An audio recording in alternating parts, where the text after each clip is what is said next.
Hello everyone, कैसे हो आप सब लोग। मैं हूं आशीष और आप देख रहे हो मेरा चैनल बायोलॉजी वाला। मैं आपके लिए लेकर के आया हूं एक ऐसी वीडियो सीरीज जिसमें कि आपको नीट 2024 के लिए एनसीईआरटी बायोलॉजी को पढ़ाया जा रहा है। Line to line, word to word, one shot videos के माध्यम से कोर्स को कवर किया जा रहा है। आपको यहाँ पर इस वीडियो में कॉन्सेप्चुअल क्लैरिटी मिलेगी, लाइन टू लाइन रीडिंग मिलेगी, हाईलाइट्स मिलेंगे, साथ ही साथ मिलेगा नीट पेपर क्या पूछता है, एनसीईआरटी से क्या सवाल बनता है, कहाँ से पूछा जाता है। अगर ये वीडियो आपके सामने आई है तो एक बार क्लिक करने के बाद इसको छोड़ना मत, क्योंकि ये आपके लिए बहुत ज़्यादा महत्वपूर्ण होगी। आने वाले जो 30 दिन आपके बचे हैं, उन 30 दिनों में इन चैप्टर्स को अगर आप दिन में 2-3 बार रिवाइज करोगे तो आपके लगभग 300 नंबर आ जाएंगे, गारंटी देता हूँ मैं इस बात की। अगर आपने पहले रिवाइज किया हुआ है, थोड़ा बहुत पढ़ा हुआ है, उसके लिए बहुत ज़्यादा ही इंपॉर्टेंट है, बशर्ते आप इसे एक बार देख लें। क्योंकि यार आपको कभी कभी ऐसा लगता है कि ऐसे ही वीडियोज़ आती रहती हैं यूट्यूब पर, तो इनका कोई मतलब नहीं होता, लेकिन ये मतलब है आपके लिए। इसका मतलब होगा आपके लिए अगर आप इसे एक बार देखोगे। तो नहीं देखा तो बाद में आपको लगेगा कि देख लेना चाहिए था। तो चलिए करते हैं शुरू। आज का इंपॉर्टेंट टॉपिक, इसका नाम है रेस्पायरेशन इन हायर प्लांट्स। यहाँ इससे पहले हमने फोटोसिंथेसिस पढ़ लिया है, प्लांट ग्रोथ पढ़ लिया है, और 12th क्लास का पूरा कोर्स हो चुका है, जिसका लिंक प्लेलिस्ट का डिस्क्रिप्शन में है, जरूर जा करके देखिएगा पूरी क्लास। ठीक है ना, चलिए करते हैं शुरू। ये छोटा सा चैप्टर है, इसमें बस बहुत सारे सवाल हैं, पर जो लोगों से नहीं होते हैं। देखते हैं। लिखा है, all of us breathe to live, but why is breathing so essential to life? What happens when we breathe? Also, do all living organisms, including plant and microbes, breathe? If so, how? All living organisms need energy for carrying out daily life activities, be it absorption, transport, movement, reproduction, or even breathing. Where does all this energy comes from? We know we eat food for energy, but how this energy we can convert it into ATP? How is the energy utilized? Do all food give the same amount of energy? Do plant eat? And whether do plant get their energy from, and microorganisms for their energy requirement, do they eat food? You may wonder at the several questions and raised above. They may seem to be very disconnected, but in reality the process of breathing is very much connected to the process of release of energy from food. And let us try understand how this happens. All the energy required for the life processes is obtained by the oxidation of some biomicromolecules that we call food. तो ये है कि जो भी food आप खाते हो उस फूड का ऑक्सीडेशन होता है। जैसे फोटोसिंथेसिस तो रिडक्शन था, और ये है ऑक्सीडेशन। तो ऑक्सीडाइज करना मतलब फूड को ब्रेक डाउन करना, तोड़ना, उसमें से जो एनर्जी निकलेगी। हमें समझना है कि कैसे एनर्जी को हम ट्रैप करेंगे एटीपी की फॉर्म में, यही सीखना है इस चैप्टर में आपको। एक्चुअली चैप्टर का नाम है सेल्यूलर रेस्पायरेशन, मतलब आप सेल के लेवल पर रेस्पायरेशन को पढ़ रहे हैं, ब्रीदिंग नहीं पढ़ रहे हैं। ब्रीदिंग बस ऑक्सीजन का इनटेक और आउट, CO2 को बाहर निकालना होता है। Only green plants and cyanobacteria, देखो हरे पौधे और cyanobacteria, that means blue green algae, can prepare their own food by the process of photosynthesis. But they trap light energy and convert into chemical energy that's stored in the bone of the carbohydrate like glucose, sucrose, etc. And we must remember that in green plant too, not all cells, tissue, and organ photosynthesizes. Only cell containing chloroplasts that are most often located in the superficial layers carry out photosynthesis. Hence, even in green plant, all other organ, tissue, and cells that are non-green need for food for oxidation. Hence, food has to be translocated toward all non-green plants. Animal are heterotrophic, that is, they obtain food from directly herbivore. तो हम तो herbivores हैं, मतलब हम directly plant से लेते हैं, directly carnivores. And saprophyte like fungi जो होते हैं, ये सवाल यहाँ से बनता है कि फंजाई वगैरह जो होते हैं वो डेड और डिकॉइंग मैटर को यूज करते होते हैं। What is important to recognise the ultimately all the food that is respired for the life process is सब come from photosynthesis. This chapter deal with the cellular respiration. तो actually में chapter में आप जो पढ़ोगे वो सेल्यूलर रेस्पायरेशन है, that means cell के लेवल पर रेस्पायरेशन को आप पढ़ने वाले हो, or the mechanism of breakdown of food material within the cell to release energy, and the trapping of the energy for the synthesis of the ATP. Photosynthesis, of course, takes place within the chloroplast in the eukaryotes, whereas the breakdown of complex molecule to yield energy takes place in the cytoplasm and the mitochondria. Also in a eukaryote, the breaking of the CC bond or complex compound through oxidation within the cell, leading to release of considerable amount of energy, is called respiration. The compound that are oxidise, जो use होता है, fat है, carbohydrate है, proteins है, इन सब को हम कहते हैं respiratory substrate. And usually the carbohydrate are oxidise to release energy, but proteins, fat, even organic acid, ये ध्यान रखना, can be use a respiratory substrate of some plant and under the certain condition. During oxidation within a cell, all the energy contained in respiratory substrate is not released free into the cell.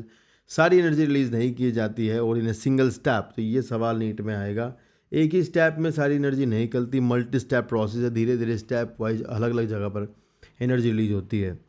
And it is released in the series of slow stepwise reactions controlled by the enzymes and is trapped as a chemical energy in the form of ATP.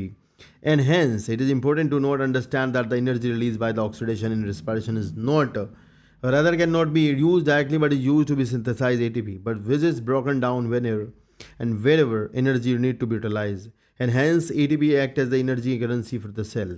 This energy trapped is utilized various energy requiring processes of organism.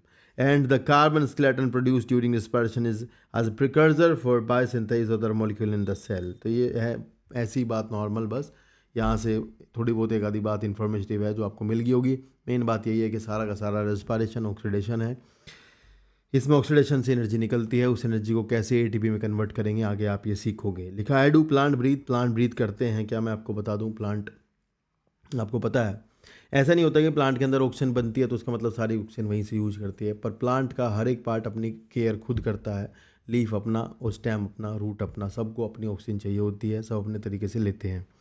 And well the answer this question is not quite so direct. Yes, plant require O2 for respiration to occur, and they also give out CO2, and hence plant have systems in place that ensure the availability of O2. Plant, unlike animal, have a specialized organ for gases exchange, but they have to stomata and lenticel for this purpose. Lenticel होते हैं stem के ऊपर जो pores होते हैं उनको कहते हैं। There are several reasons why the plant cannot get along with respiratory organ. First, पहला ये है, each plant part take care of its own gases exchange. हर एक पार्ट प्लांट का अपनी gases exchange खुद करता है। There is a very little transport of gases from one plant part to another. Second, plant do not present at great demand. उसकी ज़्यादा जरूरत भी नहीं होती, उसे एनर्जी ज़्यादा चाहिए नहीं होती. Root, stem and leaf respire at rate of level far lower than the animal do. And only during photosynthesis the large volume of gases exchanged, and each leaf is well adapted to take care of its own need to during this period. When cell photosynthesizes, availability of O2 is not a big problem. भाई जब photosynthesis होती है तो कोई दिक्कत नहीं होती, जब तो कोई चक्कर ही नहीं है, मतलब O2 है ही बहुत सारी, तो तब तो निकलती है वहाँ पे। Third, the distance that gases must diffuse even in large bulky plant is not trait each living cell in the plant is located quite close to surface. तो ध्यान रखना, प्लांट के अंदर जिंदा जितने भी चीज़ें सेल्स होती हैं वो सारी सरफेस पर पाई जाती हैं, जिससे आराम से डिफ्यूजन से ऑक्सीजन ले सकती हूँ। And this is true for leaves. And you may ask but what about the thick wood stems, they are dead. In stem, the living cell are organized on the thin layer inside beneath the bark, ठीक है, and they also have opening called lenticel. तो stem के ऊपर आपके छेद होते हैं, lenticels कहते हैं, and the cells in the interior are dead and provide only mechanical support. Thus, most cells of the plant have at least a part of their surface in contact with the air. This is also facilitated by the loose packing of parenchyma cell in leaves. Stem and roots which provide interconnected network of air spaces, तो आराम से gases जो हैं इधर उधर चली जाती हैं। ध्यान रखना, सब प्लांट पार्ट अपने खुद की केयर खुद करते हैं, इससे और कोई सवाल नीट में नहीं बनेगा। यहाँ पर एक रिएक्शन दी है कि कार्बोहाइड्रेट ग्लूकोज का ऑक्सीडेशन हो रहा है, जिसमें कि आपको ये स्टोकियोमेट्रिक कॉफिशिएंट जैसे कि 6 ये याद करना है। 6 CO2 6 वाटर ये बनते हैं, और लगभग पता नहीं मेरी याद नहीं 685 किलो कैलोरी एनर्जी बनती है, तो ये याद कर लेना आप। यहाँ से रिएक्शन एक बार देख लेना ध्यान से। यहाँ ऑक्सीडेशन हो रहा है, ठीक है ना, इधर की तरफ को आपको पता है फोटोसिंथेसिस ऐसे हुई थी और वो रिडक्शन था, और ये ऑक्सीडेशन है।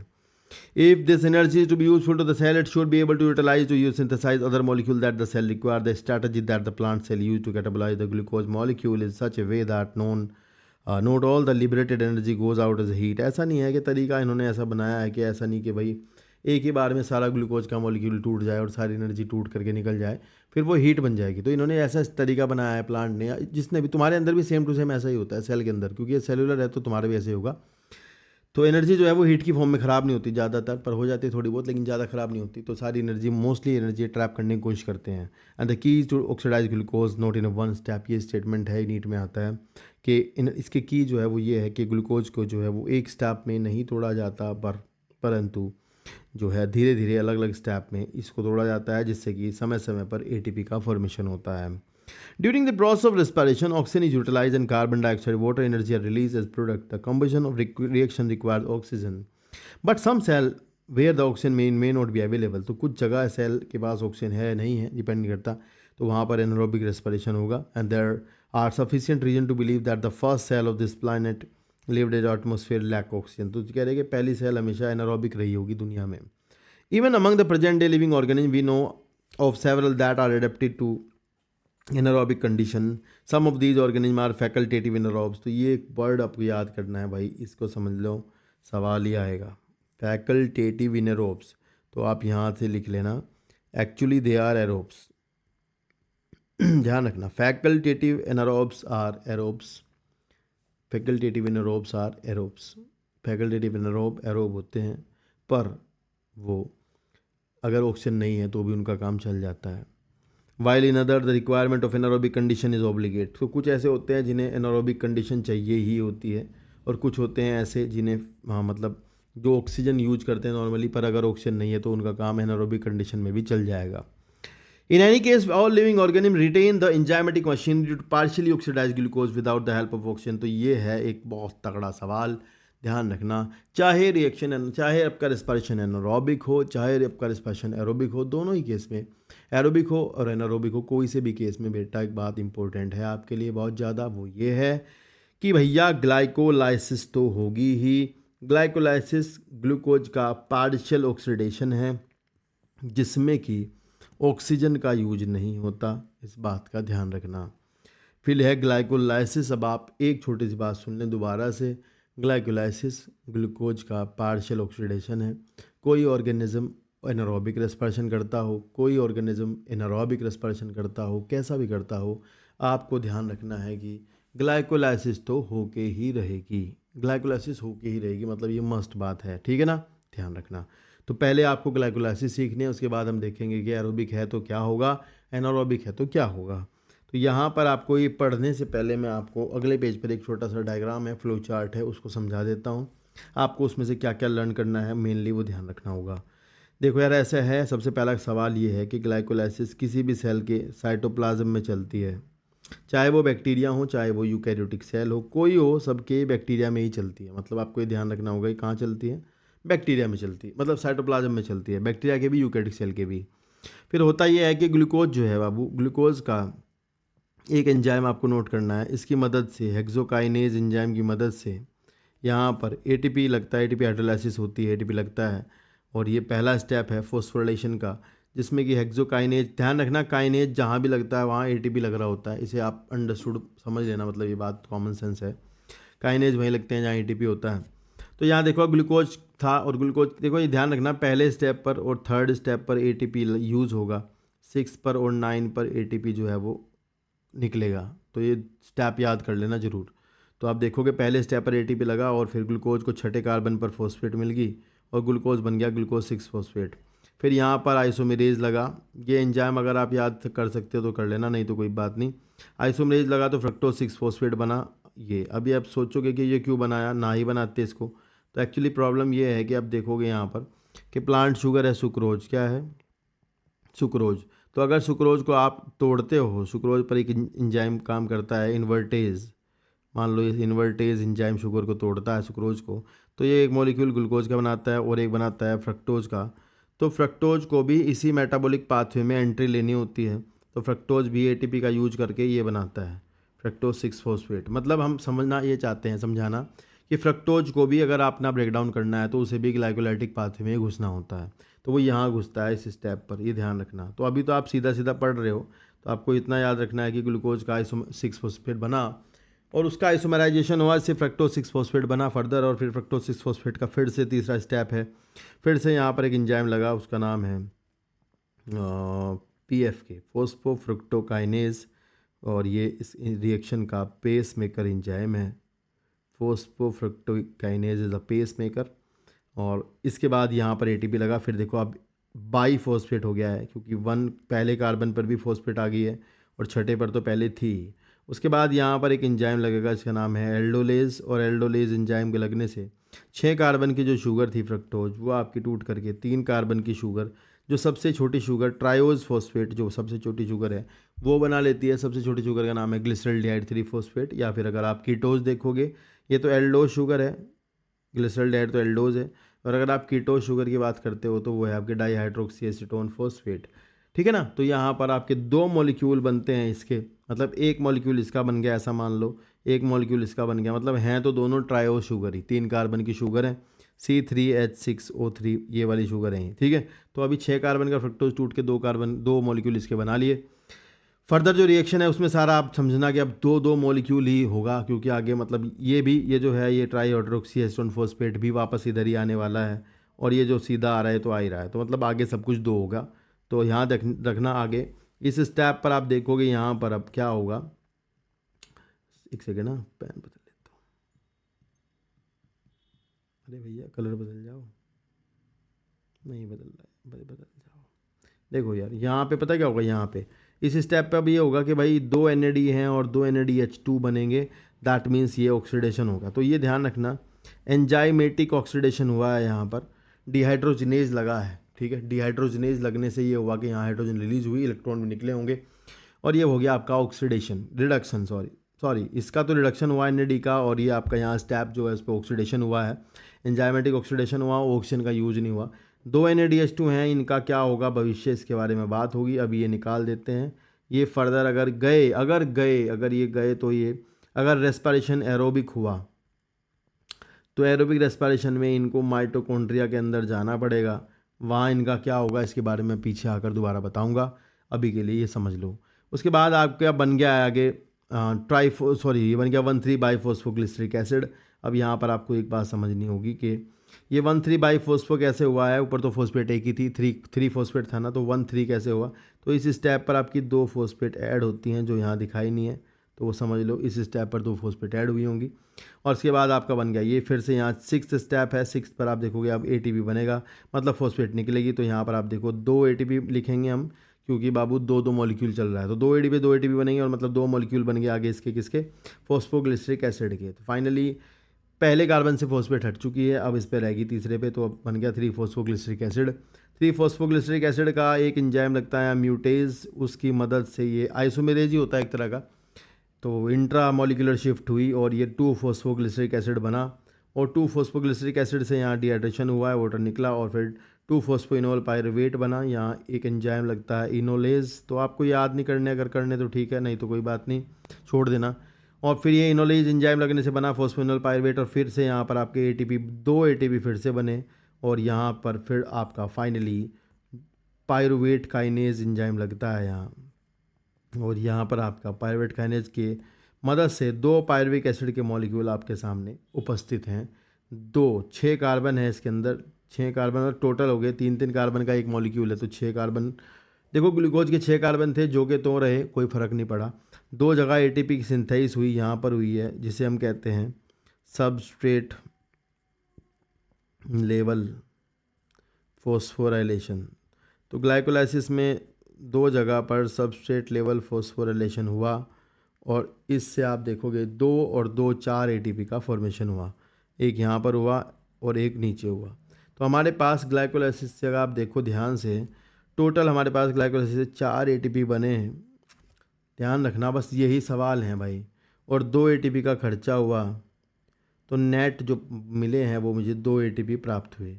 तो ये ध्यान रखना, अगर आपको नॉर्मली ये पूछा जाए कि रेस्पिरेशन में ग्लाइकोलाइसिस से, ये नहीं बताया एरोबिक के एनारोबिक, ऐसा कुछ नहीं बताया, एनारोबिक नहीं बताया ना एरोबिक बताया, बस आपको पूछ लिया कि भाई बताओ जो ATP बनते हैं, नेट ATP ग्लाइक तो कितने बनते हैं, 2 बनते हैं, ठीक है, ये ध्यान रखना। अगर आपको एरोबिक रेस्पिरेशन की बात हुई तो मैं बताता हुआ चलता हूँ, ये जो NADH2 है, ये अगर माइटोकॉन्ड्रिया में गया तो ये जाएगा इनर ETS में जाएगा, आपको समझा दूँ आगे चल के, इलेक्ट्रॉन ट्रांसपोर्ट सिस्टम में घुसेगा, और वहाँ जाने के बाद इससे 6 ATP बनेंगे, मतलब 3 ATP बनते हैं एक NADH2 से, और 2 से बनेंगे 6 ATP। तो इस तरह से अगर एरोबिक रेस्पिरेशन हुआ तो ग्लाइकोलाइसिस में 8 ATP हो जाएंगे, 6 ATP इसके हो जाएंगे, और आपके टोटल हो जाएंगे 8। तो ये सवाल इस तरह से आएगा, तो थोड़ा इसको ध्यान रखना भाई, कुछ ना कुछ बना लेंगे सवाल इस पर, ठीक है। तो अभी अपन पढ़ते हैं थ्योरी क्या लिखा हुआ है, आपको ये समझ में आ गया होगा, नहीं तो आप कमेंट करके पूछ लेना अगर दिक्कत हो तो कुछ, ठीक है। यहाँ पे सवाल है कुछ बहुत बढ़िया बढ़िया, वो मार्क कर लेते हैं। लिखा है the term glycolysis has originated from the Greek word glycos for sugar and lysis for splitting. The scheme for glycolysis was given by Gustav Embden, पूरा नाम याद करना है, ओटो मेयरहोफ याद करना है, जे पेरनस याद करना है। तो ये पूरे नाम एम्बेडन, मेयरहोफ और पारनस तीनों नाम याद होने चाहिए। EMP पाथवे ग्लाइकोलाइसिस को कहा जाता है इसी की वजह से, and is often referred to as the EMP pathway in anaerobic organism. It is the only process in respiration. तो anaerobic organism में बता दूं मैं, पायरुविक एसिड फिर आगे जो है नहीं जाता माइटोकॉन्ड्रिया में और वो आपका साइटोप्लाज्म में ही रिड्यूस हो जाता है। ध्यान से सुन लो इस बात को, वो साइटोप्लाज्म में ही रिड्यूस हो जाएगा, आगे माइटोकॉन्ड्रिया में फर्दर ऑक्सीडेशन ब्रेकडाउन के लिए नहीं जाता। ठीक है, तो इसलिए जो एनर्जी बनती है एनारोबिक रेस्पिरेशन में वो उतनी ही बनती है जितनी बस ग्लाइकोलाइसिस में बनी है। And glycolysis occur in the cytoplasm of the cell and the is present in all living organism. तो ध्यान रखना भाई, ठीक है, ये सवाल हैं, बस मार्क कर लो। In this process glucose undergo partial oxidation to form the 2 molecule of pyruvic acid. In plant this glucose is drive from the sucrose. Plant में ग्लूकोज कहाँ से आएगा? सुक्रोज से आएगा। सुक्रोज को अगर तोड़ोगे, क्योंकि वहाँ सुक्रोज ही शुगर है, सुक्रोज का ब्रेकडाउन करने के लिए एक एंजाइम है, इसका नाम है इन्वर्टेज। एंड दीज 2 मोनोसेक्राइड यानी ग्लूकोज और fructose readily enter to the glycolytic pathway, मतलब फ्रक्टोज भी इसी पाथवे में घुसेगा और ग्लूकोज तो इस पाथवे में घुसेगा ही। Glucose and fructose are phosphorylated, मतलब दोनों को ही ध्यान रखना, दोनों ही, जैसे हेक्सोकाइनेज लगा करके हमने उसको एटीपी लगा करके हमने फॉस्फेट जोड़ा है, इसी तरह से समझने की बात यह है कि फ्रक्टोज में भी लगता होगा, अगर फ्रक्टोज घुसेगा तो वो भी ऐसे आएगा।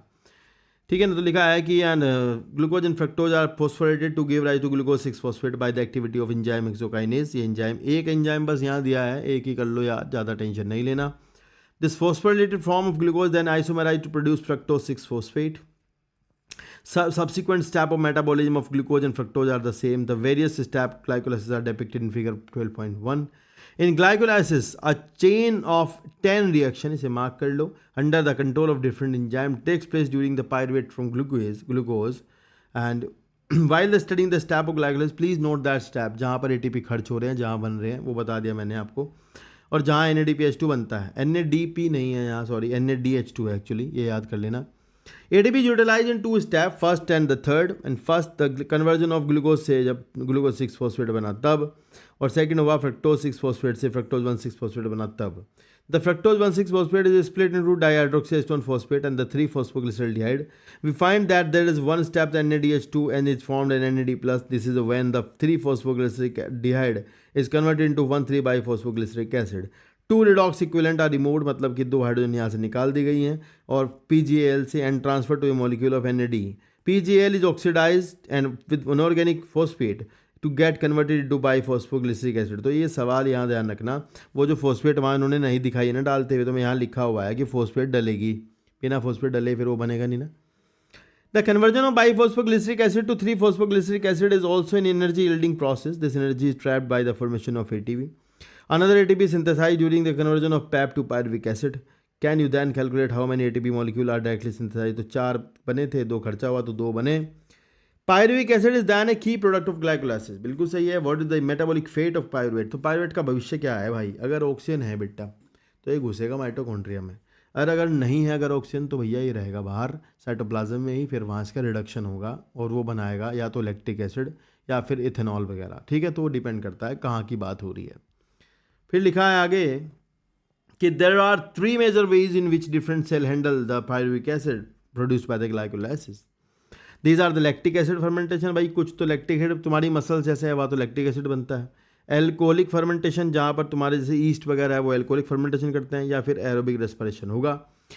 Fermentation takes place under the anaerobic conditions in many prokaryote and unicellular eukaryotes for the complete oxidation of glucose to CO2 in water. However, organism adapt the Krebs cycle, which is also called the aerobic respiration. This require the O2 supply.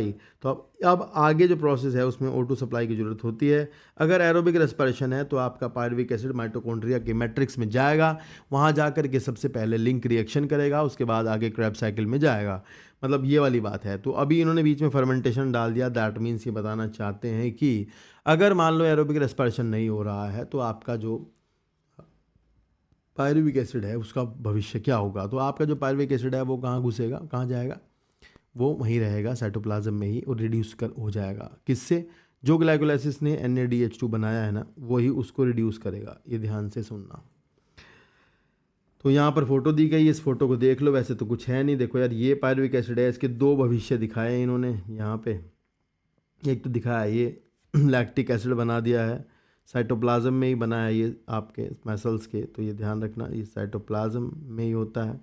और इसमें एक enzyme लगता है lactate dehydrogenase, और lactate dehydrogenase को zinc चाहिए होता है। ये मैं सवाल बता रहा हूँ, जिंक, ये सवाल है, ध्यान रखना। इसी तरह से पायरुवेट से अगर ईस्ट है तो उसके अंदर आपका इथेनॉल बनेगा। इसमें रिएक्शन में 2 एरो लगे हुए हैं, एक यहाँ पर एक यहाँ पर। तो इसमें पहले वाली प्रोडक्ट यहाँ पर बनती है एसिटल्डिहाइड यानी CH3CHO, और उसके बाद बनता है इथेनॉल। तो ये सवाल है, ध्यान रखना।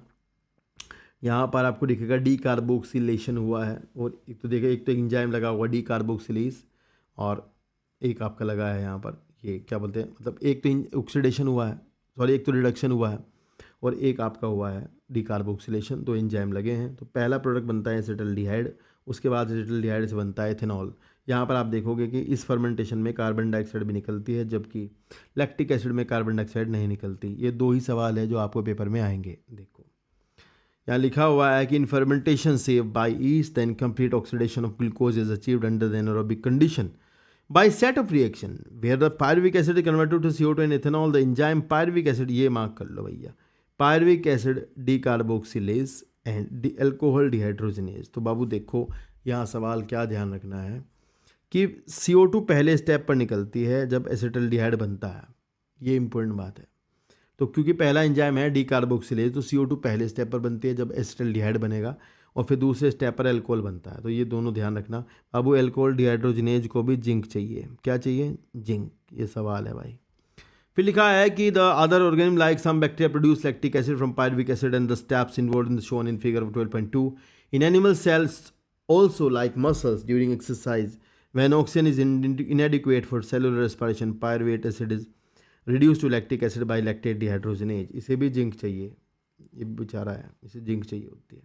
The reducing agent is NADH2 which is oxidized to NAD plus in both the processes.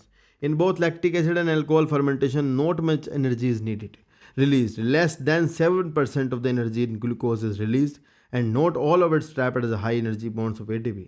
Also the processes are hazardous, either acid or alcohol is produced. What is the net ATP that synthesized? 2 ATP बनेंगे जो glycolysis में बनते हैं, वही बनेंगे बस। And when one molecule of glucose is fermented to alcohol and lactic acid, तो पता लग गया 2 ATP बनते हैं। And yeast poison themselves to death when the concentration of alcohol reaches to 13%।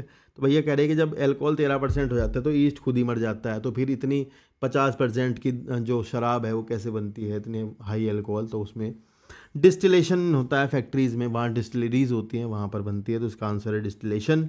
How do you think the alcoholic beverage of alcohol content greater than this concentration achieved? That is by distillation.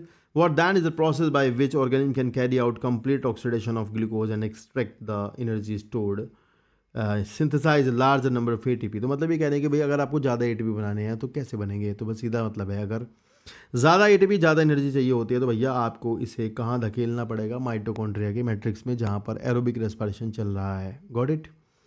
In eukaryotes, these steps take place within the mitochondria and these require O2. Aerobic respiration is the process that leads to a complete oxidation of organic substance in the presence of oxygen and release of CO2 in water and large amount of energy present in the substrate। तो ज़्यादा energy निकालना चाहते हो तो आपको घुसना पड़ेगा aerobic respiration में, जो कि चलता है माइटोकॉन्ड्रिया में। अगर मैं बैक्टीरिया की बात करूँ तो बैक्टीरिया में ये कार्यक्रम जो अभी आप आगे पढ़ने वाले हो, जिसमें क्रैब साइकिल होता है, तो याद रखना बैक्टीरिया में क्रैब साइकिल साइटोप्लाज्म में ही चलता है। बैक्टीरिया में लिंक रिएक्शन जो आप पढ़ोगे आगे वो कहाँ चलती है? साइटोप्लाज्म में ही चलती है। तो बैक्टीरिया में क्योंकि माइटोकॉन्ड्रियल मैट्रिक्स नहीं होता तो ये सब काम भी कहाँ होते हैं? वहीं पर ही होते हैं। फिर लिखा है एरोबिक रेस्पिरेशन। तो भैया अब है एरोबिक रेस्पिरेशन, तो अब शुरू हो जाती है नई कहानी कि भैया जो अगर आपका पायरुविक एसिड है, अगर वो घुस गया किसके अंदर? माइटोकॉन्ड्रिया के अंदर चला गया, तो उसका अब आगे क्या होगा? लिखा है for aerobic respiration to take place within the mitochondria the final product of glycolysis pyruvate is transported from the cytoplasm into the mitochondria. The crucial event in aerobic respiration are the complete oxidation of pyruvate by the stepwise removal of all the hydrogen atom leaving the 3 molecule of CO2। That means pyruvic acid में 3 carbon होते हैं। तो ये कह रहे हैं कि भाई पूरी तरह कंप्लीट ऑक्सीडेशन होगा पायरुवेट का। इसके अंदर से निकलेंगे क्या? 3 तो CO2 निकलेंगे बेटा, उसके अंदर से निकलेंगे हाइड्रोजन एटम। तो इन हाइड्रोजन का क्या करना है? तो आप जो ऑक्सीजन ग्रहण करते हो वो ऑक्सीजन जा करके इन हाइड्रोजन से मिलेगी, इन हाइड्रोजन को बना देगी वाटर का मॉलिक्यूल और फिर ख़त्म हो जाएगा। ऐसा सीन है, ध्यान रखना। मतलब ये हमें 2 सीन पढ़ने हैं, CO2 कहाँ निकलती है और हाइड्रोजन जो निकलती है इससे वाटर कैसे बनता है, ये समझोगे आप। The passing on the electron removed as a part of the hydrogen atom, साथ साथ जब हाइड्रोजन निकलती है तो इलेक्ट्रॉन भी निकलते हैं, वो इलेक्ट्रॉन फाइनली टू O2 को पहुंचाए जाते हैं। ठीक है, O2 इलेक्ट्रॉन भी ले लेगी, O2 हाइड्रोजन भी पकड़ लेगी और बन जाएगी वाटर, और इसी के साथ साथ ATP का प्रोडक्शन होगा। तो आपको ये सब चीज़ें आगे समझनी है, कैसे ATP बनता है, कैसे सब काम होता है। Now, what is interesting to note that is the first process takes place in the matrix of the mitochondria, while the second process is located on the inner membrane of the mitochondria. Pyruvate which is formed by the glycolytic catabolism of carbohydrate in the cytosol. तो भैया ध्यान रखना, सबसे पहले होती है link reaction. क्या होती है लिंक रिएक्शन में? क्या होता है, जो पायरुवेट अंदर मैट्रिक्स में घुसा हुआ है, वो मैट्रिक्स में घुसा हुआ पायरुवेट जाता है किसके पास? किसी के पास नहीं जाता, वो वहीं पर ही मैट्रिक्स में ही, माइटोकॉन्ड्रिया के ही एक एंजाइम होता है, बहुत बढ़िया से एंजाइम है, उसका नाम है पायरुवेट डिहाइड्रोजिनेज कॉम्प्लेक्स। तो ये पायरुवेट डिहाइड्रोजिनेज डीकार्बोक्सिलेज भी कहते हैं इसे, डिहाइड्रोजिनेज डीकार्बोक्सिलेज कॉम्प्लेक्स, ये लिंक रिएक्शन का एंजाइम है। ये भयंकर सबसे बड़ा एंजाइम है, बहुत बड़ा तगड़ा एंजाइम है। बहुत सारी पॉलीपेप्टाइड चेन 72 में भी आई थिंक 72 पॉलीपेप्टाइड चेन्स मिलकर इसके इस एंजाइम को बनाती हैं, इतना बड़ा होता है। हाईएस्ट मॉलिक्यूलर वेट वाला एंजाइम ये कहा जाता है, और ये करता है इतना अच्छा सा काम कि करता है पायरुविक एसिड जो है उसका डिहाइड्रोजनेशन करता है, दैट मीन्स उसका ऑक्सीडेशन होता है एंजाइमेटिकली। लिखा है pyruvate which is formed by the glycolytic catabolism of carbohydrate in the cytosol. जो पायरुवेट साइटोसोल में बना है वो जब घुस जाएगा माइटोकॉन्ड्रिया के मैट्रिक्स में, वहाँ जाकर के ये पहला सवाल जो नीट में आपके यहाँ से मिलेगा, that is oxidative decarboxylation. You have to mark from here.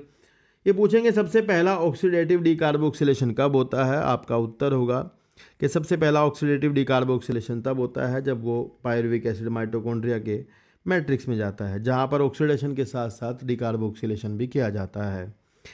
लिखा है कि their reaction catalysed by the pyruvate dehydrogenase require the participation of several coenzymes. तो कह रहे कि इस एंजाइम में बहुत सारे कोएंजाइम भी चाहिए होते हैं, 5 चाहिए होते हैं, आपको 3 बताए हैं, तीनों याद कर लो। NAD+, coenzyme A and the magnesium, ये तीनों याद होने चाहिए, एटलीस्ट 3 तो हों ही।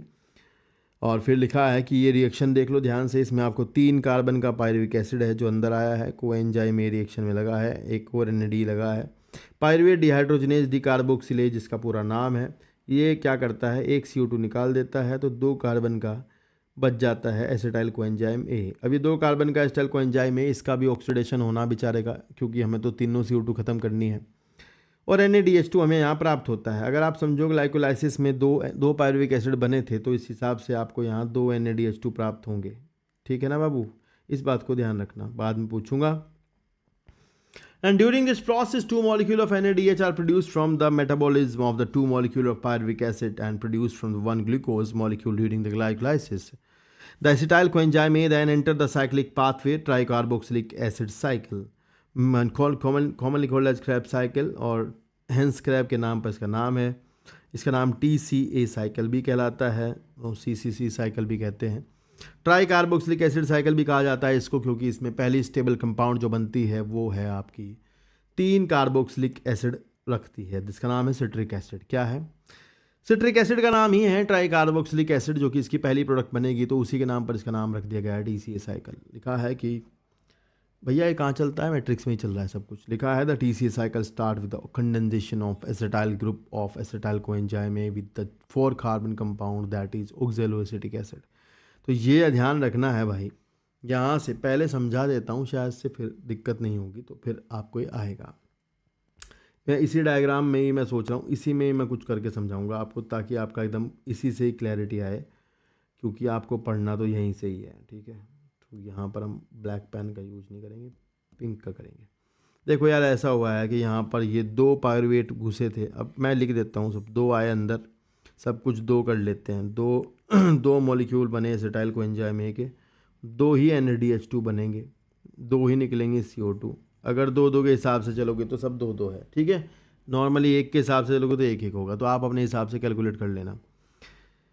ठीक है, तो मैं इसलिए हटा देता हूँ, लाओ 2 यहाँ लिखा हुआ। चलो फिर आगे आपका ये एसिटाइल कोएंजाइम ए। अब होता ये है कि जो एसिटाइल कोएंजाइम ए का एसिटाइल ग्रुप है CH3CO, वो आपका 4 कार्बन के ऑक्सैलोएसिटिक एसिड के साथ जुड़ता है, और यहाँ पर एंजाइम लगता है सिट्रेट सिंथेज। सिट्रेट सिंथेज बना देगा 6 कार्बन का सिट्रिक एसिड, जिसे कहते हैं TCA यानी try carboxylic acid. Tricarboxylic acid, ठीक है, इसको कहते हैं।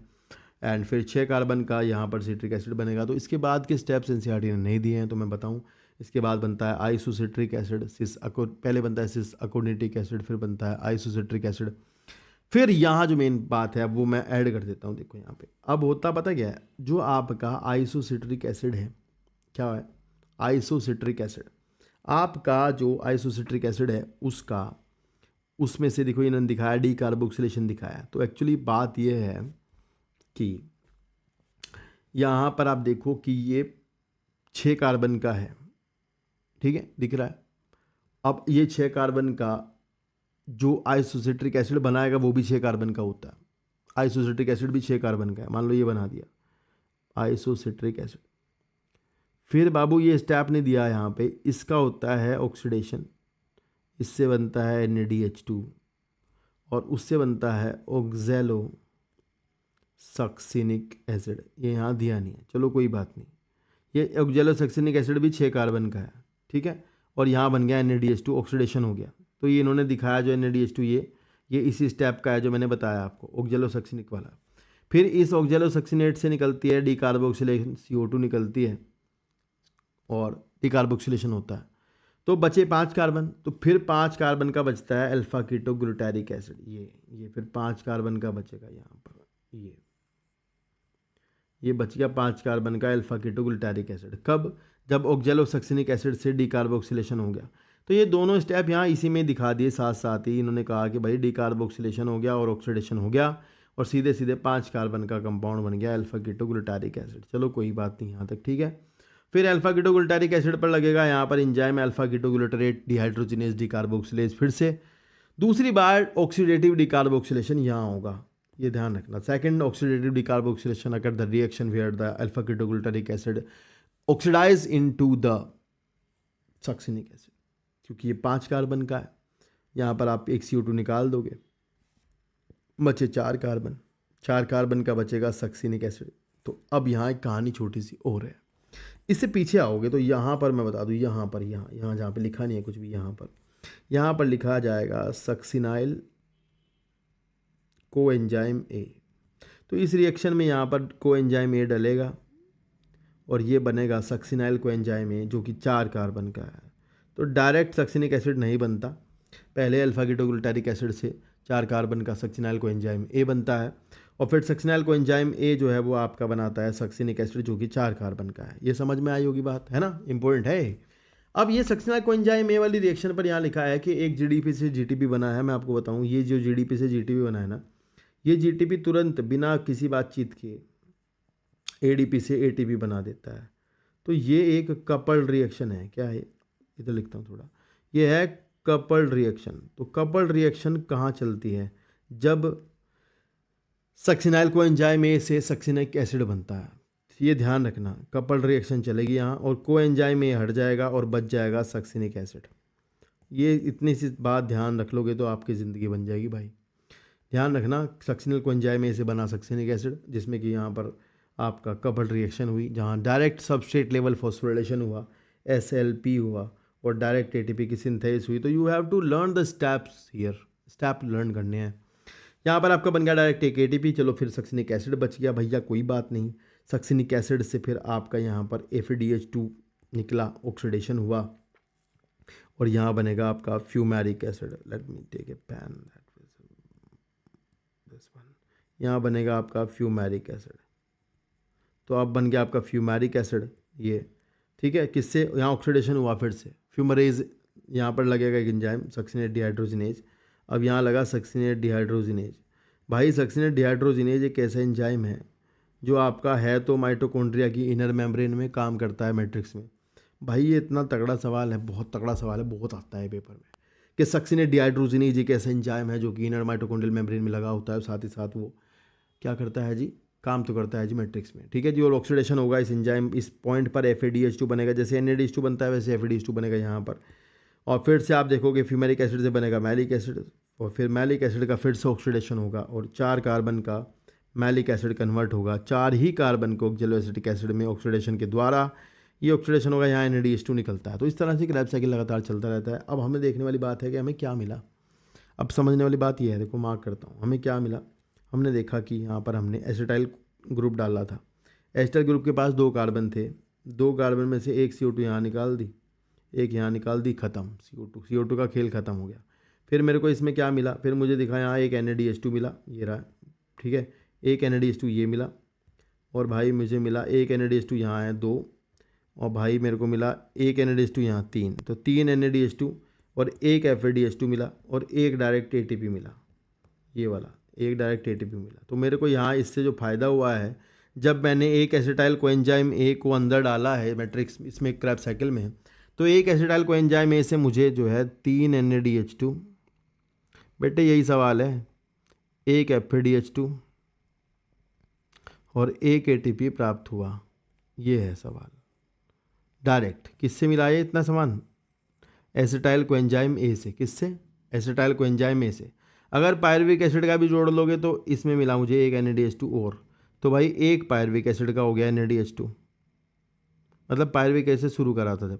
तो मेरे को अब यहाँ फाइनली एक पायरुविक एसिड को अगर मैं ऑक्सीडाइज कर रहा हूँ क्रैब साइकिल में, तो मुझे ये प्राप्त हुआ जो गोले में लिखा हुआ है ये, ठीक है, ये मिला।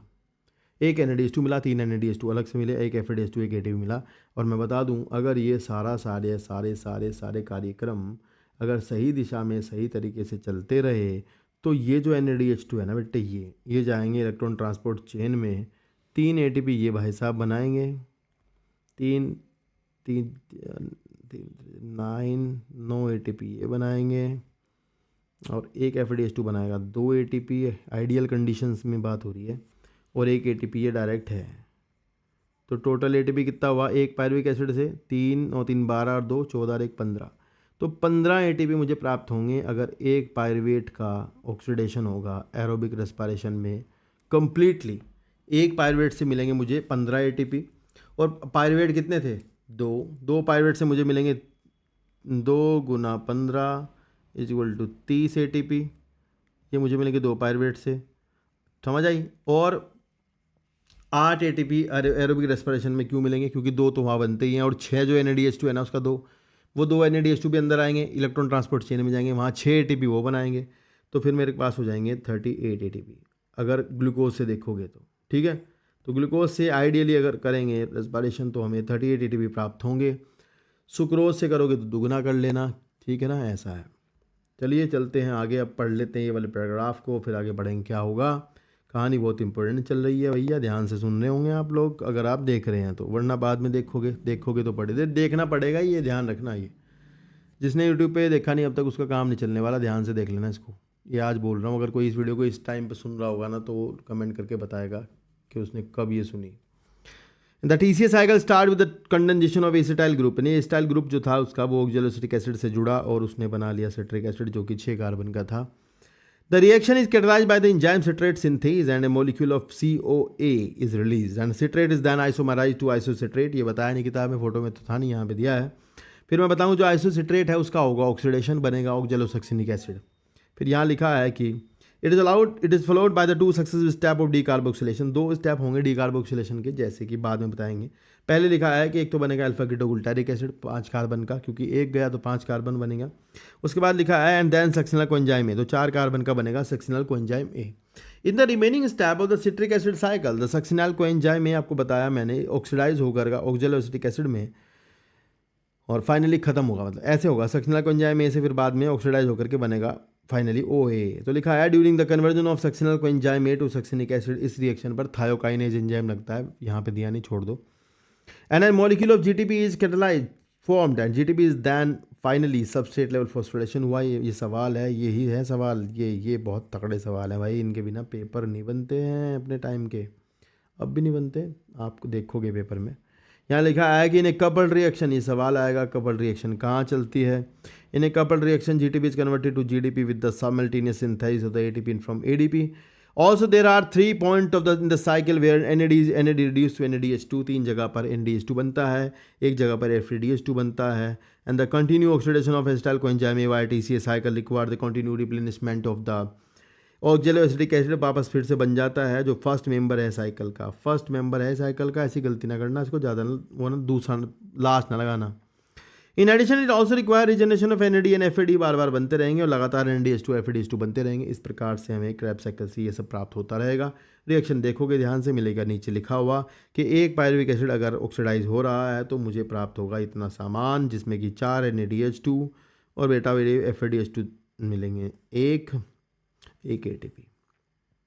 इतना सामान प्राप्त होगा तो तुम्हें पता ही लग गया, 4 NADH से मिलेंगे 4 तिया 12 ATP, एक से 2 ATP इससे और एक ये 2 2 12 2 14 1 15। तो एक पायरुविक एसिड टूटता है तो 15 ATP बनाएगा और 3 CO2 निकल के गई बाहर, काम खत्म।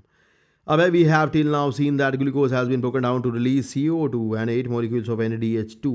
2 of FADH2 have been synthesized besides just 2 molecules of ATP in DCA cycle. You may be wondering why we have been discussing representation of at all neither O2 has to come in picture. अब तक oxygen कहाँ है भाई, जिसकी इतनी देर से मतलब बात हो रही है कि एरोबिक एरोबिक एरोबिक एरोबिक, तो ऑक्सीजन कहाँ है उसके बारे में बात नहीं हुई है।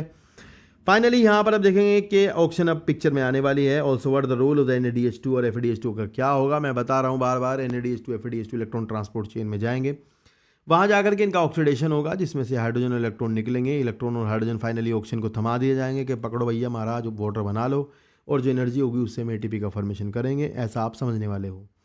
लिखा है let us now understand the role of the O2 in respiration and how ATP is synthesised. समझो, देखो लिखा है आगे, electron transport system and oxidative phosphorylation. ये दोनों नाम इसी के ही हैं, ये ऑक्सीडेटिव फॉस्फोरिलेशन भी इसे कहते हैं। तो ये कहाँ चल रहा है, पहली सवाल तो ये दिमाग में डाल लीजिएगा। अगर मैं थोड़ा सा पुरानी कहानी को रिकॉल करूँ जो आपके बचपन की है, ये माइटोकॉन्ड्रिया कैसा बन गया, ये है माइटोकॉन्ड्रिया, इसकी है ये इनर मेम्ब्रेन। भाई ध्यान रखियो, ये क्रिस्टी बनाती है, ये नाभि बनाती ना क्रिस्टी, तो भी इनर मेम्ब्रेन में सारे एंजाइम हैं जो ETS को चाहिए। ये ना सोचना कि केवल क्रिस्टी वाले पार्ट में है, ऐसा ना सोचना, मुड़े हुए में भी हैं और सीधे वाले सब में है क्रिस्टी में। तो यार ये जो आपको दिख रहा है ना, ये इनर मेम्ब्रेन, इस इनर मेम्ब्रेन में है इलेक्ट्रॉन ट्रांसपोर्ट चेन के एंजाइम। इस मेम्ब्रेन के अंदर मैं बता दूं, इसके अंदर में है, थोड़ा सा दिक्कत हो, थोड़ा बताता हूँ, चलता हूँ यहाँ पे। यहाँ देखो, यहाँ है पता कहाँ, ये जो बीच में गैप है ना, ये है इंटर मेम्ब्रेनस स्पेस। और बेटा ये जो मेम्ब्रेन है ना, ये इसके अंदर है एंजाइम, जो रेड कलर की लगाया ना मैंने डोटी है, यहाँ पे एंजाइम से, यहाँ पे ATP सिंथेज लगा हुआ है। इस तरह से इलेक्ट्रॉन ट्रांसपोर्ट चेन के एंजाइम्स लगे हुए हैं बहुत सारे, इस तरह का है सीन, ठीक है। ये तो ये जो दिखता है, ये जो दिख रहा है ना बाहर निकला हुआ, ये ATP सिंथेज होता है। और ये जो स्पेस है इंटरमेम्ब्रेनस स्पेस, आप जैसे मैंने फोटोसिंथेसिस में पढ़ा है, नहीं पढ़ा तो पीछे जाके पढ़ लो।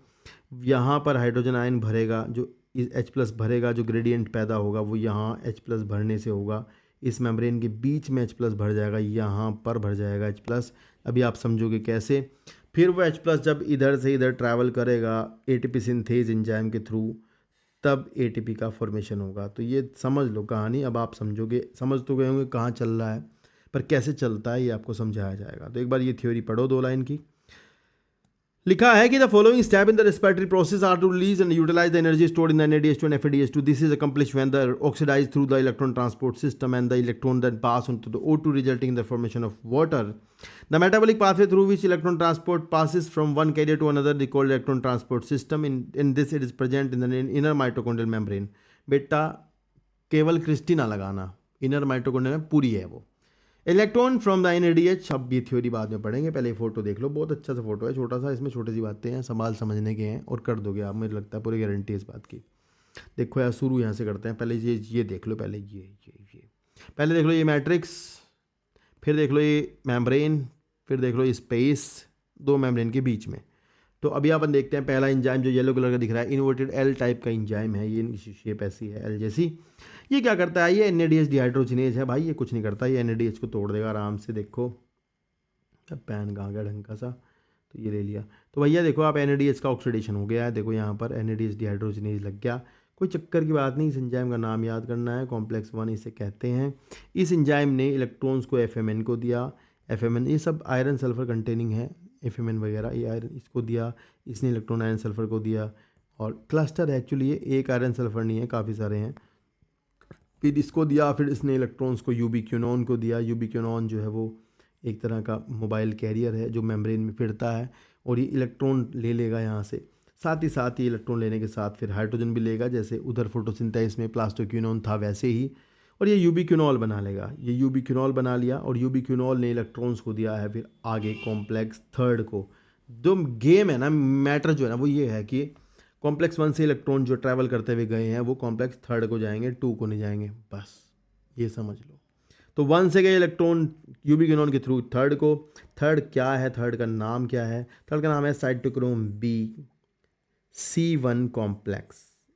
B C1 complex. यहाँ पर आप देखोगे इलेक्ट्रॉन्स आएंगे, साइटोक्रोम B को जाएंगे और साथ ही साथ आयरन सल्फर क्लस्टर रेस के सेंटर कहते हैं इसको जाएंगे इलेक्ट्रॉन, ये फिर देगा साइटोक्रोम C1 को। इन दोनों के नाम याद करने हैं। फिर यहाँ से इलेक्ट्रॉन जाएंगे साइटोक्रोम C को। अब आप देख लो यार, कोई सवाल नहीं है, टेंशन नहीं होने की। साइटोक्रोम C पता किधर है? इंटर मेम्ब्रेनस स्पेस की तरफ है। And it is a mobile electron carrier between the complex third and the fourth. चौथे और तीसरे के बीच में ये कैरियर है। साइटोक्रोम C इलेक्ट्रॉन लेकर के मोबाइल इलेक्ट्रॉन कैरियर जो लेकर के आएगा कॉम्प्लेक्स 4 के पास, जिसका नाम है आपका सिट्रेट साइटोक्रोम C ऑक्सीडेज। इस साइटोक्रोम C का कर देगा ऑक्सीडेशन, चौथे वाला इससे छीन लगा इलेक्ट्रॉन, इसका हो जाएगा ऑक्सीडेशन और बेचारी ये रह जाएगी ऐसी रोती हुई।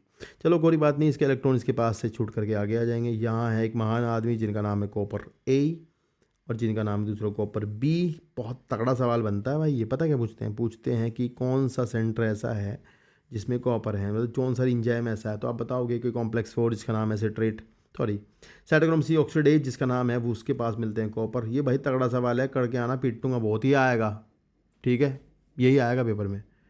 And copper A and copper B इसके पास होता है। तो और दो साइटोक्रोम है A और A3, तो फाइनली इलेक्ट्रॉन इनके पास आते हैं। साइटोक्रोम अगर कोई पूछे यहाँ चेन में किसके पास आएंगे तो A3 के पास आते हैं, फोटो थोड़ा गलत बना हुआ है। तो साइटोक्रोम A3 से इलेक्ट्रॉन जाएंगे फिर यहाँ पर फाइनल है कौन ऑक्सीडेशन कराने के लिए तैयार बैठे हैं? ऑक्सीजन। भैया ये कह रहे मेरा कर दो, मुझे दे दो इलेक्ट्रॉन। तो भैया ये कह रहे इलेक्ट्रॉन ले लिया इसने और इसने बेचारे ने इलेक्ट्रॉन भी थाम लिए। इसने कहा हाइड्रोजन मुझे दे दो, मैं बना दूँगी वाटर।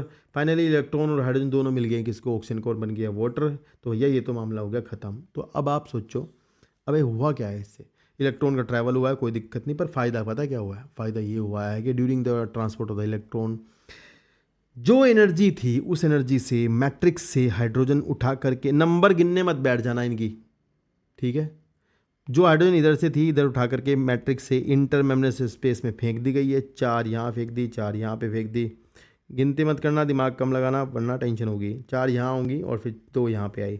तो फाइनली एक हिसाब से 10 हाइड्रोजन इधर आ गई। मान लो इलेक्ट्रॉन के फ्लो से ये हुआ कि जब इलेक्ट्रॉन NADH डिहाइड्रोजनेज से शुरू हुए और ट्रैवल करते हुए वाटर बना लिया है, तो अभी फाइनली हमारे पास ये हुआ है कि हाइड्रोजन जो है वो इंटर मेम्ब्रेनस स्पेस की तरफ भर गई है, जिससे कि इस मेम्ब्रेन पर देखो जो इनर मेम्ब्रेन है, इस मेम्ब्रेन पर ग्रेडियंट पैदा हो गया है। ग्रेडियंट पैदा हो गया तो मतलब एक तरफ प्लस चार्ज हो गया बेटे, एक तरफ हो गया माइनस चार्ज।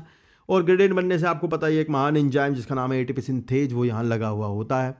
और ATP सिंथेज की एक छोटी सी बात है कि इसके वही है ट्रांस मेम्ब्रेन चैनल है F0 और बाहर वाली प्रोटीन है F1 जिसे कहते हैं ऑक्सीजोम। F1 ऑक्सीजोम इसका नाम है, ऑक्सीजोम, ठीक है। और फर्नांडिस मोरिन पार्टिकल इसे कहते हैं, F1 पार्टिकल। और ये क्या करता है आपको पता ही है, हाइड्रोजन जाती है जब इधर से इधर। किताब ने अब की बार पता नहीं क्यों लिखा है 4 हाइड्रोजन लिखा हुआ है, अगले पेज पर दिया है तो मैं बढ़ा दूंगा आपको, ये शायद आ जाए पेपर में तो नोट कर लेना। 4 हाइड्रोजन इधर से इधर जाती हैं तो एक ATP का फॉर्मेशन होता है। हाइड्रोजन देखो यार निकलती है इसमें से, F0 ही केवल चैनल है जो हाइड्रोजन को भेजता है और फिर बाहर ऐसे दिखाई है, ठीक है। तो बाहर वाली यूनिट में होते हैं कन्फर्मेशनल चेंज जिसके द्वारा ATP से ADP से जुड़ करके ATP का फॉर्मेशन होता है। तो आप समझ लो कि जब वो हाइड्रोजन मतलब ग्रेडियंट टूटेगा, चैनल के थ्रू हाइड्रोजन जाएगी, वैसे ही जैसे क्लोरोप्लास्ट में हुआ था ATP का फॉर्मेशन होगा। तो आपको समझना ये है कि क्योंकि NADH से इलेक्ट्रॉन निकल करके इतनी लंबी यात्रा करते हुए इधर आए थे तो बहुत सारी हाइड्रोजन इधर ट्रैवल हो गई थी, जिसके द्वारा एक NADH के टूटने से 3 ATP का निर्माण होता है, 3 ATP बनते हैं। गुना भाग मैथमेटिक्स ना लगाना भाई, आपका गलत होगा क्योंकि किताब ने आपकी थोड़ा उलझाया हुआ है, ठीक है। तो जो लिखा है आप वही याद कर लेना। तो लेकिन आप समझ गए होंगे प्रोसेस क्या है। अभी होता ये है कि भाई देखो, अब है भैया कॉम्प्लेक्स 2, इनका नाम है सक्सिनेट डिहाइड्रोजनेज। ये वही एंजाइम है जो काम तो करते हैं मैट्रिक्स में और होते हैं कहाँ? इनर माइटोकॉन्ड्रियल मेम्ब्रेन में। तो ये वही करते हैं, सक्सिनेट से फ्यूमेरेट बनाते हैं। यहाँ पर आप देखोगे कि इलेक्ट्रॉन जो FAD से है, FADH2 से यहाँ जाएंगे आयरन सल्फर क्लस्टर के पास, फिर से यूबिक्विनॉन के पास, फिर से यूबिक्विनॉल के पास, और यहाँ से वही होगा इसके बाद मतलब 2 से भी कॉम्प्लेक्स थर्ड को इलेक्ट्रॉन जाते हैं, 2 से भी इलेक्ट्रॉन कॉम्प्लेक्स थर्ड को जाते हैं और 1 से भी कॉम्प्लेक्स थर्ड को आते हैं।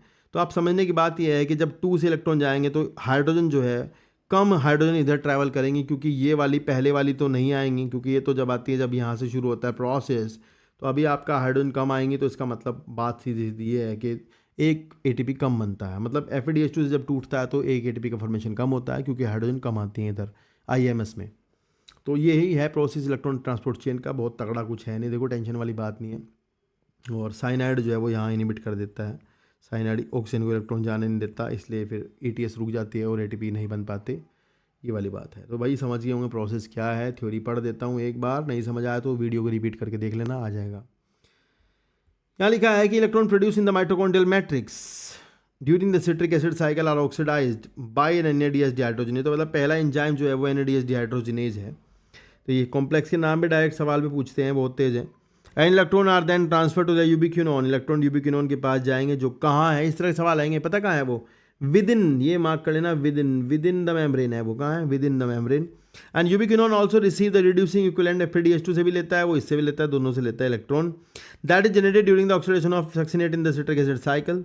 द रिड्यूस यूबिक्विनोन, यूबिक्विनॉल कहते हैं उसको, वो अपनी ऑक्सीडाइज इलेक्ट्रॉन को ट्रांसफर करता है साइटोक्रोम C को, और किसके थ्रू करता है, BC1 के थ्रू, मतलब जो कॉम्प्लेक्स थर्ड है उसके थ्रू साइटोक्रोम C को देगा, साइटोक्रोम C कॉम्प्लेक्स 4 को भिजवाएगा इलेक्ट्रॉन्स को, and it is a mobile electron carrier between the third and the fourth. ये सवाल नीट में आएगा, मतलब साइटोक्रोम C की बात हो रही है। And complex 4 transfer the electron, जिसको कहते हैं साइटोक्रोम C ऑक्सीडेज, इसका नाम पूछेंगे, और ये कॉपर कंटेनिंग है, ये पूछेंगे, ये बहुत भयंकर लेवल का सवाल है, ये आएगा, ये अब की बार नहीं आया तो बस मेरा नाम बदल देना, ये आएगा पक्का। तो भाई इलेक्ट्रॉन फाइनली आ चुके हैं इसके पास, कौन है, कॉम्प्लेक्स 4 के पास। लिखा है when the electron pass from one carrier to another, इसके साथ साथ ही क्या होता है, they are couple to ATP synthesis, के साथ साथ ATP बनते हैं for the production of ATP from ADP and inorganic phosphate. The number of ATP molecule synthesise depend on the nature of the electron donor. NADH2 है तो ज़्यादा बनेंगे, FeDH2 तो कम बनेंगे, याद कर लो। एक NADH2 3 ATP देता है, ये याद करेंगे, एक FeDH2 2 देता है, ये याद करेंगे, क्वेश्चन बनेंगे यहाँ से। Although the aerobic process of respiration takes place only in the presence of oxygen and the role of oxygen is limited in the terminal stage of the process, बिल्कुल लास्ट में ऑक्सीजन का use है, yet the presence of oxygen is vital since they drive the whole process by removing hydrogen from the system। ये mark करो, oxygen act as the final hydrogen acceptor, ये है सवाल। Finally hydrogen किसने लिए हैं, ऑक्सीजन, इलेक्ट्रॉन भी किसने लिए, इसी ने। एंड अनलाइक द फोटोफॉस्फोरिलेशन, जहाँ पर फाइनली लाइट एनर्जी का यूज होता था प्रोटॉन ग्रेडियंट को बनाने के लिए, यहाँ पर आप देखोगे कुछ थोड़ा ऑक्सीडेशन रिडक्शन का प्रोसेस हुआ है। तो लिखा है कि in respiration it is the energy of oxidation reduction utilise for the same process in this reason, for this reason the process called oxidative phosphorylation. You have already studied about the mechanism of membrane linked ATP synthesis, जैसे कि आपने photosynthesis chapter में कीमियोस्मोटिक hypothesis को पढ़ा हुआ है। In the earlier chapter, as mentioned earlier, the energy released during the electron transport system is utilized in synthesis of ATP with the help of ATP synthase complex 5. This complex consists of two major components. एक तो F1 होता है, आपको पता ही है, एक होता है F0, ये आपको पता है ना। F1 हेड पीस होता है जो बाहर निकला रहता है, वो पेरिफेरल प्रोटीन होता है, ये सवाल भी आएगा नीट में, यहाँ से मार्क करो। And the contain the side for ATP synthesis and F0 is integral membrane protein that is from channel, जो चैनल बनाता है F0, ये भी मार्क कर लेना। The passage of proton through the channel is coupled to catalytic site of F1 component and for the production of AT। मतलब बाहर वाली यूनिट में प्रोटॉन ग्रेडियंट जब टूटता है तो कन्फर्मेशनल चेंजेस होते हैं। तो यहाँ किताब ने लिख दिया आपकी बार, बहुत पता नहीं क्यों लिख दिया, तो थोड़ा पता नहीं, मेरे को अटपटा लगता है ये, पर याद कर लो भाई कि लिखा है 4 हाइड्रोजन अगर निकलते हैं इधर उधर तो भैया एक ATP बनता है। तो आप मार्क कर लें, लिखा है for each ATP produced 4 hydrogen passes through the F0 from the intermembranal space to the matrix down the electrochemical proton gradient. तो ये मार्क कर लो भाई, ये तगड़ा सवाल है, बनेगा यहाँ से। फोटो देख लो, फोटो में लिखा है 2, कैसी कहानी है ना ये, पता नहीं क्या है ये, फोटो कब का है, ये फोटो काट दो या तो ये थ्योरी काट दो, क्या ही है ये, ठीक है। पहले 3 कहीं हमने पढ़ा है 3 हाइड्रोजन पास होते हैं, यहाँ लिखा है 2, पता नहीं है, पर पता नहीं, आप इसको क्लेम कर सकते हो यहाँ से अगर आया तो, ठीक है।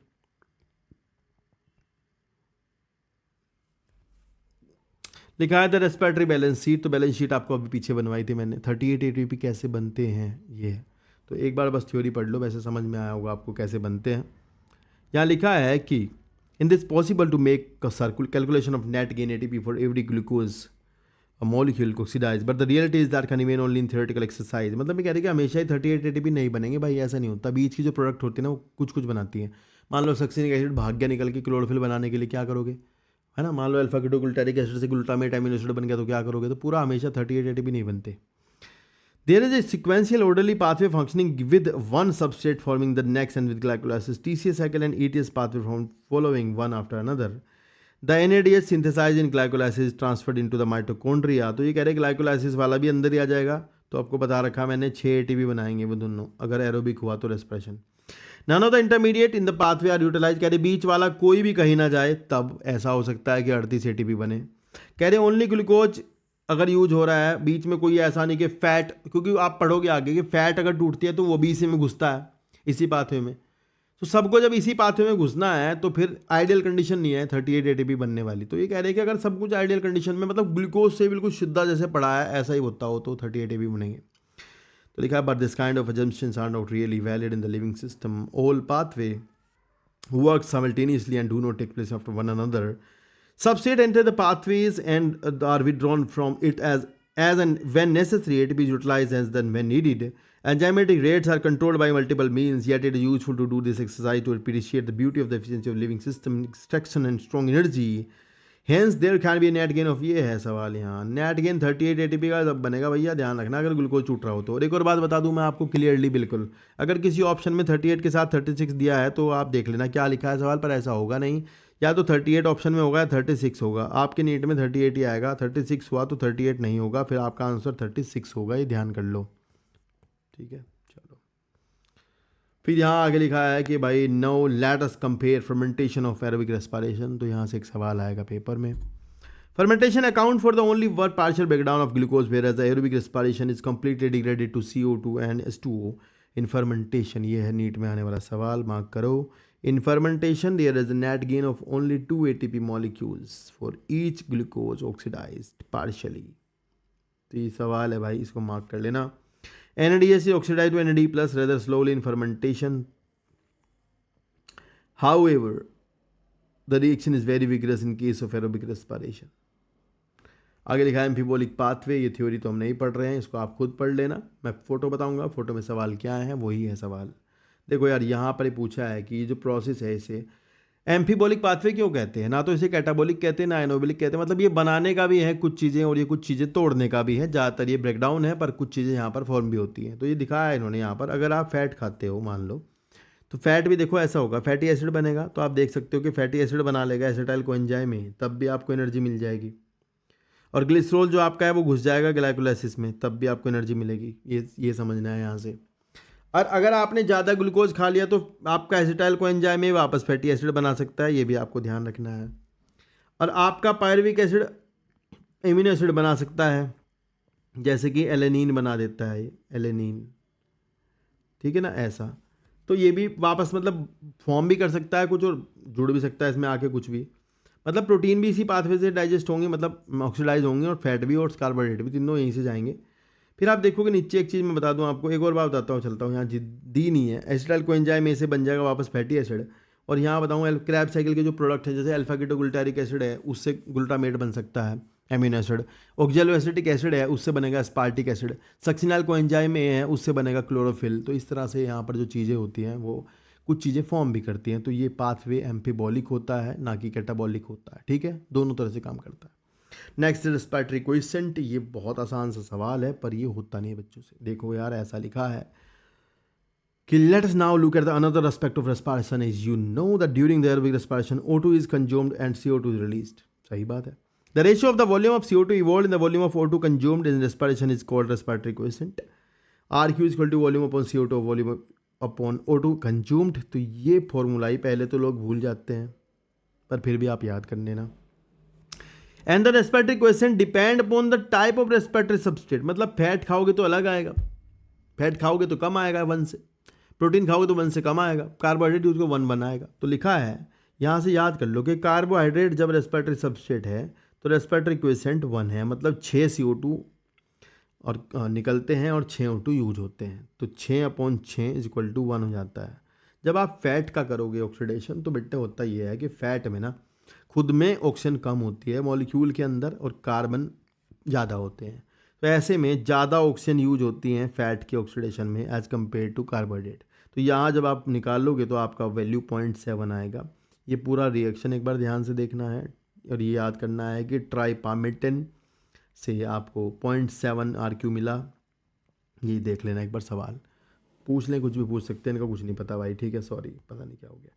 तो यार ये फैट का अगर आएगा तो RQ 0.7 लगाना है, प्रोटीन्स का अगर आया तो 0.9 लगाना है, ऑर्गेनिक एसिड का किसी ने पूछ लिया तो मोर देन 1 होगा, वैसे ये आएगा नहीं पर फिर भी मोर देन 1 होगा, ये ध्यान रखना, ठीक है, क्योंकि उनमें ऑक्सीजन ज़्यादा होती है और कार्बन कम, तो ये मोर देन 1 आएगा।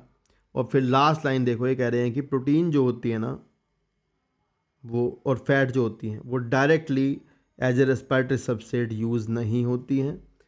फैट भी टूटकर होती है, फैट पहले ग्लिसरॉल और फैटी एसिड बनाएगी, प्रोटीन पहले एमिनो एसिड बनाएगी, तब वो रेस्पिरेशन में घुसेंगे। तो यहाँ हो जाता है आपका एक महान चैप्टर खत्म, जो कि प्लांट फिजियोलॉजी में 3 चैप्टर अभी बचे हैं, उनमें से तीनों चैप्टर हमारे हो चुके हैं। आपको ग्रोथ भी पढ़ा दिया, आपको फोटोसिंथेसिस और रेस्पिरेशन तीनों पढ़ा दिया। कल से हमारी एनिमल फिजियोलॉजी शुरू होने वाली है। अगर आप इस वीडियो को यहाँ पर देख रहे हैं तो आपका बहुत बहुत धन्यवाद होगा और लगातार आप देखते रहना। अगर आप देख रहे हैं तो ये आपके लिए बहुत महत्वपूर्ण होगा, मेरे लिए तो होगा ही होगा, वो बाद में देखा जाएगा, परंतु ये आपके लिए बहुत इंपॉर्टेंट है अगर आप इसको देख रहे हैं तो। अगर आपने अब तक सब कुछ नहीं देखा है तो डिस्क्रिप्शन में लिंक है, जरूर जाकर देख लें। चैनल को सपोर्ट करें, सब्सक्राइब करें और अपने दोस्तों को शेयर करें। थैंक यू सो मच पूरा देखने के लिए। टेक केयर, मिलते हैं नेक्स्ट वीडियो में, बाय बाय।